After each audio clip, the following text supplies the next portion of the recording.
Hey everyone, and welcome back to the channel. Today, we are diving deep into a topic that so many of you have asked about, the ketogenic diet. It sounds complicated, right?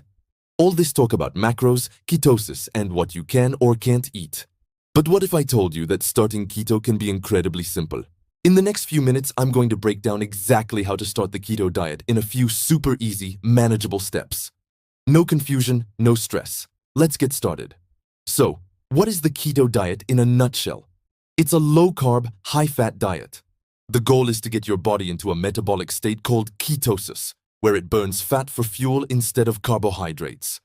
The benefits people report are amazing, from weight loss to improved mental clarity and sustained energy. But how do you actually make the switch? Step 1, and this is the big one, drastically reduce your carbohydrate intake. We're talking about sugars and starches.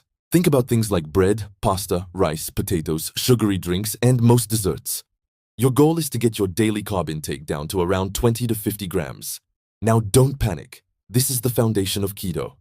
A great way to start is by simply swapping these high-carb foods for low-carb alternatives. Instead of a sandwich with bread, have a big salad with grilled chicken.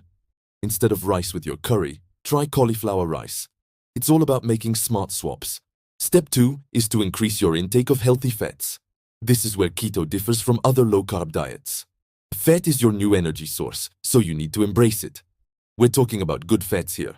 Avocados, olive oil, coconut oil, nuts, seeds, and fatty fish like salmon are all fantastic choices. Adding these to your meals will help you feel full, satisfied, and energized. For example, cook your vegetables in coconut oil, drizzle olive oil over your salads, and snack on a handful of almonds or macadamia nuts. Don't be afraid of fat. It's your friend on keto. Step 3. Focus on moderate protein. Keto isn't a super high protein diet. You want enough protein to maintain muscle mass, but not so much that your body starts converting it into glucose. A good rule of thumb is to have a palm-sized portion of a protein source like meat, fish, or eggs with your meals. Think of protein as a supporting actor, while fat is the star of the show. Keeping this balance is key to staying in ketosis. Step 4 is super important, especially when you're starting. Stay hydrated and replenish your electrolytes. When you cut carbs, your body flushes out a lot of water and, with it, essential minerals like sodium, potassium, and magnesium. This can lead to what's often called the keto flu, with symptoms like headaches and fatigue. To avoid this, drink plenty of water throughout the day. Also, don't be afraid to add a little extra salt to your food. Eating potassium-rich foods like avocados and leafy greens, and magnesium-rich foods like nuts and seeds, will also make a huge difference in how you feel. And the final step, step 5. Keep it simple. You don't need fancy, complicated recipes to succeed on keto. A typical keto meal can be as simple as grilled salmon with a side of asparagus cooked in butter, or a big salad with lots of greens, avocado, chicken, and a full-fat dressing. Focus on whole, unprocessed foods. Stick to the basics, low-carb vegetables, healthy fats, and a moderate amount of protein. That's it. That's the formula.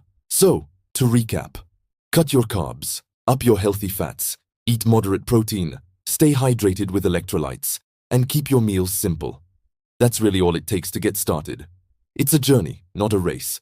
So be patient with yourself and listen to your body. I hope this breakdown makes starting the keto diet feel much more approachable. If you found this video helpful, please give it a thumbs up and don't forget to subscribe and hit that notification bell so you don't miss our future videos. We have so much more to share with you. Thanks for watching and I'll see you in the next one.